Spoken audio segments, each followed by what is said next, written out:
Assalamualaikum warahmatullahi wabarakatuh. Jumpa lagi di channel kami Keluarga Exmut. Selamat pagi ya teman-teman. Alhamdulillah, semoga teman-teman senantiasa diberikan kesehatan, senantiasa diberikan banyak keberkahan, dan semoga senantiasa dimudahkan dalam segala urusannya. Amin. Pagi hari ini kami coba tengok kondisi perkembangan tanaman porang kami ya teman-teman, di lahan petak bekas persawahan ini.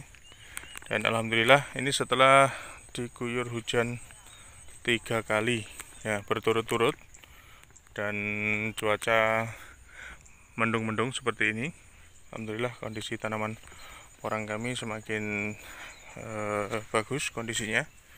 Ini katak-katak porang sudah mulai bermunculan, dan ini yang dari bibit-bibit katak pun kondisinya yang kemarin kuning-kuning sudah semakin menghijau. Jadi ini gambaran tanaman porang yang ditanam di lahan dataran rendah seperti di daerah kami, dengan MDPL di bawah 50. Dan tentunya di sini ada sedikit keunggulannya ketika kami tanam di lahan bekas sawah, yang mana lahan bekas sawah ini kondisi airnya lumayan cukup dibanding lahan-lahan yang datarannya tinggi ya teman-teman. Maksudnya dataran tinggi di sini petak-petak kami di daerah dataran rendah, tapi yang lokasinya tegalan tinggi, itu beda pertumbuhannya. Dan perlu diketahui juga ya teman-teman, untuk tanaman porang yang kami tanam di bulan November tanggal 20 lalu, tidak semuanya langsung muncul tunas dan keluar daun seperti ini. Ada yang masih seperti ini teman-teman. Jadi yang lain sudah sebesar ini, sudah pada mau muncul kataknya seperti ini. Sudah ada yang tunas kedua juga, tapi masih ada yang baru mau muncul tunas pertamanya seperti ini. Nah, ini yang membuat tanaman porang itu ketika dorman itu jadwalnya berbeda-beda. Ada kalanya bulan Februari sudah ada yang dorman, bulan Maret ada yang dorman, kadang ada akhir Januari juga yang dorman, ada yang sampai April, ada yang sampai Mei, kadang bahkan ada yang sampai bulan Juni.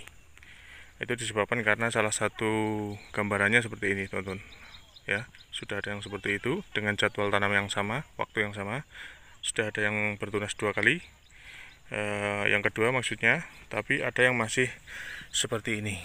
Nah ini, jadi makanya ketika teman-teman nanti tanaman porangnya ada yang sudah dorman, jangan kaget ya, maksudnya dorman lebih awal. Itu bisa jadi karena memang dia usianya sudah cukup. Dalam artian di sini sudah cukup itu usianya memang sudah waktunya masuk dorman. Ya tentunya dengan beberapa tanda, yaitu salah satunya katak porangnya sudah besar-besar. Biji kataknya ya teman-teman. Biji kataknya besar-besar, sudah terbentuk dengan sempurna, melentu-melentu gitu teman-teman ya. Kemudian mentes ya, mentes itu terlihat benar-benar berisi gitu. Jadi dia tidak kempes-kempes, karena kalau kempes itu biasanya nanti dorman dini akhirnya jadi rusak, dan ketika musim tanam tiba dia sudah busuk-busuk biasanya begitu. Nah ini ya teman-teman, sedikit gambaran cerita dari kami. Nanti akan kami bagikan juga cerita tentang kondisi tanaman porang kami yang kami tanam di dataran rendah juga MDPL seperti daerah kami, yang di daerah kami Blora ini, tapi di lokasi lahan yang agak tinggi. Tinggi di sini artinya tadi ya, dataran tegalan. Ketika dia mau ke hujan beberapa hari, beberapa minggu, tanah gampang kering dan gampang layu tanaman porangnya, sehingga gampang roboh.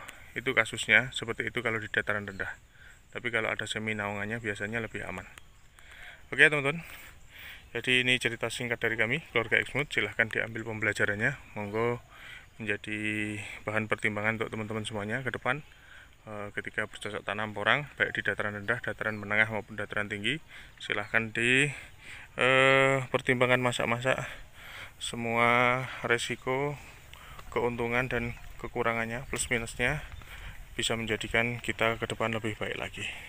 Oke, terima kasih atas semuanya. Terima kasih sudah senantiasa bersedia bergabung bersama kami. Salam sukses dan sehat selalu dari kami Keluarga Exmut. Wassalamualaikum warahmatullahi wabarakatuh.